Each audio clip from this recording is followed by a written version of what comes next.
Bonsoir à tous, soyez les bienvenus sur La Première. Voici les titres de l'actualité de ce jeudi 20 novembre. Matari Inia, célébré à Papeete, à Tautira et dans bien d'autres communes.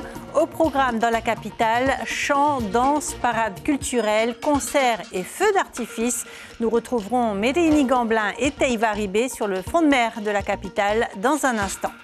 Au-delà des festivités, Matari Inia s'inscrit dans la philosophie du Va'a, si cher à Yves Doudout, le cofondateur de l'association Haururu, est notre invité ce soir. Cette année, le 20 novembre est férié. Pour la première fois, nous verrons comment la population et les entreprises se sont adaptées à ce nouveau calendrier. Nous finirons par du sport et ce portrait de Jean-Pierre Lestrade, pilier du cyclisme polynésien à 80 ans. Il officie toujours dans la fédération et les clubs. Le lever des Pléiades ou le retour de l'abondance. Papeete est en fête ce soir pour Matari Inia. La soirée s'annonce riche. Depuis le début de l'après-midi, le front de mer est fermé à la circulation pour laisser place aux chants, aux spectacles de danse et à la grande parade culturelle. Comme promis, on va retrouver Méréini Gamblin sur place. Méréini, bonsoir. C'est un événement inédit que vous vivez ce soir. Bonsoir Cybèle, oui c'est un événement qu'on a la chance de vivre, un événement inédit. Pour le moment, les spectateurs ont repris place, ont repris possession du front de mer. Ici sur la place Vaiete en ce moment, il y a un bal dansant avec le Royal Band. Les gens peuvent encore venir jusqu'à 22h et puis il y a 2 autres concerts qui ont lieu sur le front de mer. Mais juste avant, eh bien, on a eu la chance de vivre cette parade culturelle inédite, magnifique, avec tous ces groupes de danse qui ont dansé sur ce chant spécialement écrit pour le Matari Inia, cette saison d'abondance, ce retour des fleurs, des fruits, des poissons, cette reconnexion du peuple maori à sa terre nourricière. Et donc le 20 novembre, c'est un jour férié et ça fait un petit peu l'unanimité dans le public qui est venu, beaucoup plus nombreux que prévu. Et puis ces chars magnifiques qui ont parfois été décorés pendant une semaine, c'est une première, c'est un événement qui se prépare aussi depuis plusieurs semaines, depuis plusieurs mois même. Et puis eh bien, je vous propose justement une immersion en coulisses avec ce reportage réalisé par Heya Itahiata, Patrick Régis et Mirko Vanfo, un peu plus tôt dans la journée. Quelques heures avant le lancement officiel du Matari Inia, c'est l'effervescence dans les rues de Papeete. On apporte les dernières touches aux costumes, aux coiffures. En tout, 1800 danseurs vont défiler au rythme des percussions. De faire ce premier Matari pour moi, défiler avec toutes mes collègues, on est vraiment heureux. Voilà, c'est que du bonheur. Beaucoup de partage, beaucoup d'entraide, beaucoup de transmission vraiment au sein du groupe. Et voilà, on s'entraide, on cueille des feuilles ensemble, on se donne des astuces. Donc, le partage. Le partage. Pour cette première célébration à Papeete de l'entrée dans la saison d'abondance, les organisateurs ont mis les petits plats dans les grands. Aux côtés des danseurs, 11 chars, ils arborent fruits, légumes et végétaux récoltés en cette saison. Que ça soit en fleurs, que ça soit en leurs fruits et légumes, on a apporté avec ce qu'on avait avec le cœur. Ce qui fait qu'il y a eu le partage. Le Matari, c'est aussi le partage. Le dernier camion qu'on voit là, c'est normalement Matari dans toute sa splendeur. Ce qui fait, c'est tout qui reflète le Matari. C'est l'abondance de tout. Au-delà des célébrations, les anciens accordaient une importance considérable à l'apparition de la constellation des Pléiades, connue sous le nom de Matari. Ce repère céleste rythmait profondément l'organisation sociale, économique et spirituelle des communautés. C'est juste célébrer une fête qui faisait partie du calendrier de l'Ancient Polynesian Society, et qui était une fête très importante, non pas en soi. Ce n'est pas le lever des Pléiades, c'est juste un marqueur temps de la période de l'abondance, et qui va aller jusqu'à ce qu'on retrouve la période d'austérité, de disette. Matari Inia est aussi un temps de réflexion sur la transmission des savoirs et des valeurs. Il marque le passage d'une saison à l'autre, un moment charnière dans la vie ancienne, marqué par des rituels majeurs et des cérémonies traditionnelles. Et qui de mieux pour parler de Matari Inia que l'association Haururu qui a fait renaître cette célébration ancestrale. Bonsoir Yves Doudout, vous êtes l'un des fondateurs de Haururu. Chaque année à Papeete, vous célébrez le lever de ce groupe d'étoiles, les Pléiades, 7 étoiles qui apparaissent au coucher du soleil. Que ressentez-vous à ce moment-là en général ? C'est un peu comme là, hein, Yorana d'abord. Hein. C'est aussi la joie et le renouveau quelque part. Je crois que c'est important de le souligner et c'est pour ça qu'il faut aller plus loin que la fête. Je pense qu'on parle de joie, mais je rêve du jour où tout le peuple aura retrouvé son identité au travers de cette réappropriation du temps, donc de l'espace. C'est déjà un grand pas là qui est fait tout de même. Il y a un grand pas pour nous. C'est vrai qu'on est satisfait, mais le chemin reste long encore. Parce qu'en fait, cette appropriation du temps, c'est comme vous avez entendu, Matari n'était né qu'un marqueur de temps. Il ne faudra pas oublier Matari Daro. Et ça, je ne sais pas si on y a pensé, mais pour nous, Matari c'est aussi important bien sûr, que Matari Inia. Voilà. C'est aussi à ce moment-là que vous proposez une cérémonie du Hava. Elle doit avoir lieu là, peut-être, ou elle a déjà eu lieu ce soir à Papenhaut. C'est une forme de purification?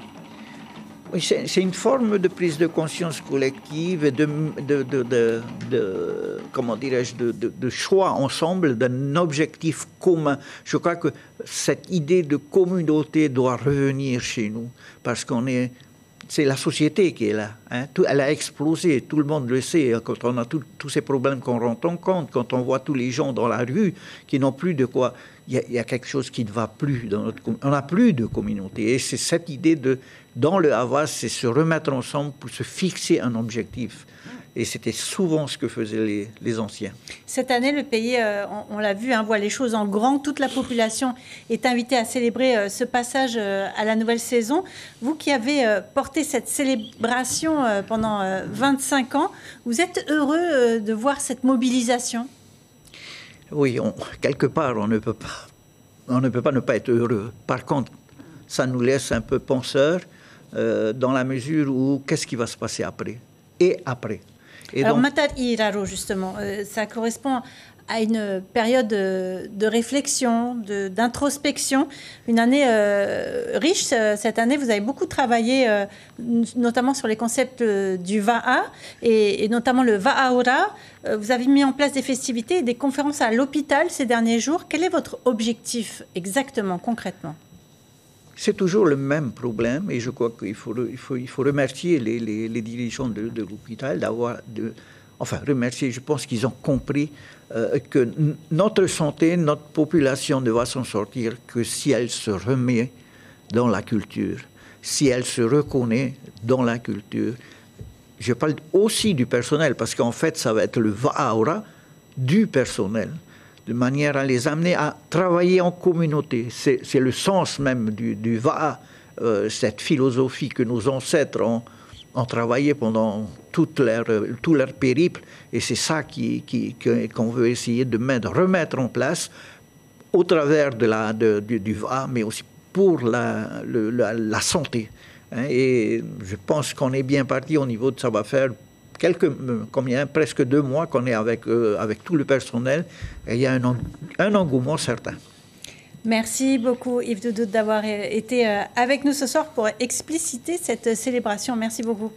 Si Matari Inia est bien ancré dans le calendrier traditionnel, le jour férié instauré par le gouvernement Broderson n'a pas encore trouvé sa place dans tous les secteurs professionnels.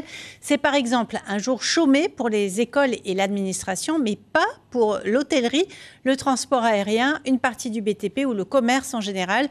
Ce qui est certain, c'est que les commerçants, les patentés et les clients avaient du mal à y voir clair aujourd'hui. David Chang. Hayura et Terupe ne le montrent pas, mais le temps presse. Ils doivent dénicher une tenue pour un mariage et pour l'instant, ils rentrent bredouille. Merci beaucoup, bonne journée. Voilà, ils sont fermés aujourd'hui. On est obligé de faire le tour des boutiques pour voir s'il y a d'autres boutiques qui sont ouvertes pour trouver notre bonheur. Trouver le bonheur, plus facile à dire qu'à faire, encore faut-il trouver la bonne taille. Je fais plus mince. Il va falloir composer avec les commerces ouverts et arpenter les allées jusqu'à mettre la main sur la perle rare. Mais avant, le couple va encore devoir persévérer. Franchement, non. On n'a pas trouvé notre bonheur ici. Comment ça se fait? Déjà, c'est pas notre style. Enfin, c'est pas son style et il n'y a pas sa taille.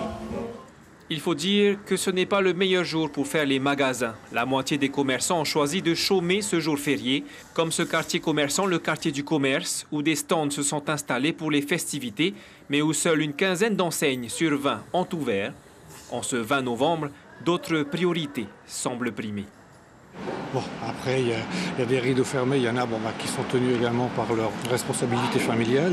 Après, il y a des malades, mais on va de l'autre côté, il y a beaucoup de commerces qui sont ouverts. Aurélie est employée dans un des commerces restés ouverts. Ici, on compte bien profiter de l'affluence générée par cette activité supplémentaire. On nous donne un plus aussi, le fait qu'il y a des stands dans le quartier du commerce, plus d'animation, de clients et puis de rentrée d'argent quand même.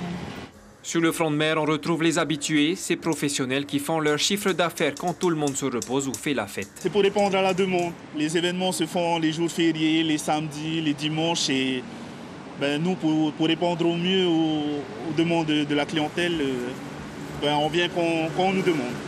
Et là, un jour férié, on est là, toujours au taquet.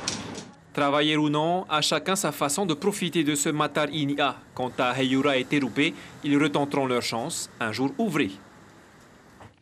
Matar Inia qui annonce la saison humide. Les Tuamotu nord-ouest et Tuamotu centre-nord sont placés en vigilance jaune pour fortes pluies. Montpellier et les îles sous le vent également. À Taha, la rivière de Patio a débordé. Un éboulement s'est également produit. Et attention, le collège de Haamene a été inondé. L'établissement sera fermé demain. Les îles du vent, Tahiti et Moorea, sont elles en vigilance orange. On le voit sur les images satellites, le temps est très instable. Orages, averses intenses et cumuls de pluie importants sont attendus cette nuit. La prudence est donc de mise en mer comme en montagne. Fanny Dufour, adjointe à la division prévision météo, est au micro de Miri Tumatariri et Hubert Liao. Donc on s'attend à des pluies intenses cette nuit sur la zone des îles du Vent. Après, on va rester un peu dans cette zone perturbée jusqu'à samedi, avec des périodes d'accalmie et des périodes de renforcement des pluies. Donc typiquement, demain, on s'attend, après les pluies de la nuit, à une période d'accalmie avant un renforcement des précipitations dans la nuit suivante. Au niveau houle, il n'y a pas d'inquiétude de ce côté-là. Par contre, c'est vrai que sous les zones de pluie intense, la visibilité est réduite et peut amener quand même à des dangers en mer. Dans le Grand Pacifique, c'est la déception en Australie. Le pays a finalement choisi de céder l'organisation de la prochaine COP à la Turquie. Les États insulaires du Pacifique, fortement touchés par le dérèglement climatique, dénoncent cette décision. Les détails dans l'article que vous trouverez sur notre site internet. Exemple concret, l'île d'Ouvéa aux îles Loyauté en Nouvelle-Calédonie. L'atoll est touché de plein fouet par la montée des eaux. Des actions sont mises en place pour limiter les impacts de ce phénomène climatique en impliquant la population des tribus. Le reportage de Calédonie la Première. On la surnomme l'île la plus proche du paradis. Mais la montée des eaux représente une grande menace pour elle. D'année en année, la plage de sable blanc qui fait sa beauté perd du terrain comme ici à Banouch. Rachel, habitante de cette tribu du centre, constate les effets de ce phénomène climatique. Quand il y a des cycloniques, c'est là qu'on voit vraiment la montée des eaux, c'est-à-dire quand c'est les vagues. Là, quand ils se cassent, après, ça, tu vois, ça s'écroule presque sur la route, tu vois. Et c'est comme ça, puis après, ça redescend. Et c'est vrai que depuis qu'on est là, on a moins de sable maintenant, tu vois. Une des solutions qui limiterait les impacts de la montée des eaux, c'est cette barrière naturelle appelée fascine de coco. Elle est constituée de branchages, de feuilles de cocotier, un projet encore en phase test. On peut prendre ça aussi pour faire la barrière, pour éviter éviter plutôt de brûler, quoi. Et du coup, c'est comme ça qu'on a fait ce compost-là pour éviter la montée des eaux. Ce dispositif est piloté sur l'île par le syndicat d'initiative. À la suite d'un appel à projet, cette entité communale a bénéficié d'un fonds de plus de 9 millions de francs alloué par le programme régional océanien de l'environnement. Au programme également, le reboisement du littoral. 8 pépiniéristes locaux ont déjà été identifiés. Le but de chaque pépiniériste, c'est de grandir 1000 pots, 1000 plants, pour qu'après le syndicat, avec un fonds alloué donc pour repayer, redistribuer les fonds en payant ces pots-là et en les redistribuant avec les associations Donc voilà, comme on peut le constater ici aujourd'hui, c'est que ces arbres-là qui étaient debout il y a un peu plus de 2 ans, aujourd'hui avec l'effet de l'érosion et de la montée des eaux, on va dire qu'ils sont morts. Et donc du coup, nous au niveau de la mairie, on a dû réagir en installant ces pieux-là pour pouvoir freiner l'effet de l'érosion. Ici à Mouli, c'est le cimetière de la tribu qui est directement menacé. Installation de ces pieux, enrochement, pour faire face aux impacts de la montée des eaux, la mairie d'Ouvéa en a fait une priorité.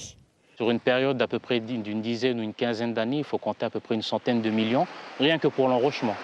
Et pour les solutions comme on a actuellement au niveau du cimetière de Mouli, donc les solutions dites douces fondées sur la nature, il faut compter à peu près moins de 500 000. Mais si vous voulez, c'est par secteur en fait que l'on investit. Il y a des secteurs qui peuvent nous coûter le million, tout comme il y a d'autres secteurs qui peuvent nous coûter un peu moins. Collectivités, habitants sont conscients que rien ne peut stopper la montée des eaux, mais ils œuvrent au quotidien pour limiter les dégâts de ce phénomène climatique. Retour à Tahiti avec du sport et ce portrait, on l'appelle l'encyclopédie polynésienne du vélo. Jean-Pierre Lestrade est l'un des piliers du cyclisme tahitien. Ancien coureur passionné, il a dû mettre pied à terre après un grave accident, mais jamais il n'a renoncé à sa passion. Il a remis en route la section vélo de Tamar Ipunaru et officie toujours dans la fédération. Portrait signé Mérini Gamblin et Jérôme Lee. À 80 ans, Jean-Pierre garde l'équilibre, bien accroché à ses souvenirs, comme il l'était autrefois à son guidon. Il débarque à Tahiti en 64 dans le cadre du CEP et rejoint très vite la communauté de cyclistes du Fénois. Il fonde la section vélo de la SPTT et participe à de nombreuses courses. Mais dans les années 70, une terrible chute à Veiha lui est presque fatale. J'ai arrêté la compétition, mais moi, comme j'ai été piqué avec ma mère, je sais pas quoi, avec un rayon de bicyclette, je ne pouvais pas arrêter le vélo. Alors je me suis dit, je vais me mettre dans le bureau du comité. Et avec Mme Jacques, la prochaine élection qu'il y a eu, j'ai été élu dans le comité. Débute alors une nouvelle aventure. Jean-Pierre participe à la création de la fédération, dont il devient président en 88. En parallèle de sa carrière à la marine et sa vie de famille, il consacre le reste de son temps à structurer le cyclisme local. Il s'est battu pour avoir une piste comme celle-là, aujourd'hui en rénovation pour les Jeux du Pacifique. On a fait ici les 6 jours, les 6 jours internationaux, avec des coureurs hollandais, des coureurs allemands, des coureurs néo-zélandais, des coureurs japonais. On essaye, avec l'école de cyclisme, de les faire revenir, mais c'est très, très, très dur. Et c'est ça qui me fait mal au cœur. Moi, j'aurais voulu, comme je disais, avant que je m'en aille, que je vois cette piste qui revit, quoi. Les budgets sont aujourd'hui restreints, mais la ferveur de Jean-Pierre, elle, reste intacte. Désormais arrière-grand-père, il continue de transmettre sa passion à sa nombreuse descendance. Hey, le Hartel expose une vingtaine de toiles à la salle Muriavaï de la Maison de la Culture jusqu'au 22 novembre. Après 10 ans d'absence marquée par des deuils, l'artiste a repris les pinceaux. Le départ de sa mère a longtemps éteint son inspiration jusqu'à ce retour symbolique sous le thème du cheminement du temps. Cette exposition marque la fin d'un cycle, l'ouverture d'un nouveau chapitre et un hommage à la nature et à la jeunesse.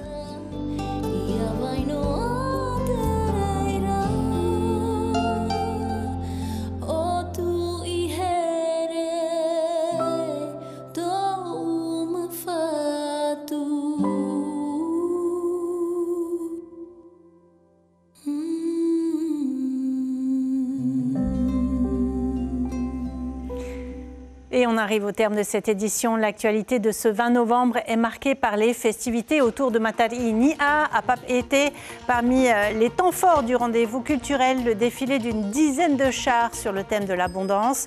Des concerts sont prévus ce soir avec Nuhur Ei, Sisaswe Okotai et le Royal Band. Samedi, c'est Tautira qui proposera d'accueillir le public. 40 millions de francs ont été consacrés à cette célébration devenue un jour férié. À suivre sur la première, le magazine Paoaora, puis le film Les Espions de la Terreur. Les premières infos sont à retrouver dès demain matin à 6h sur Polynésie, la première radio. Faites bien attention aux fortes pluies annoncées par Météo France aux îles de la Société. On se quitte sur les images des festivités de Matari Nia à Papeete. Très belle soirée sur nos antennes. À demain.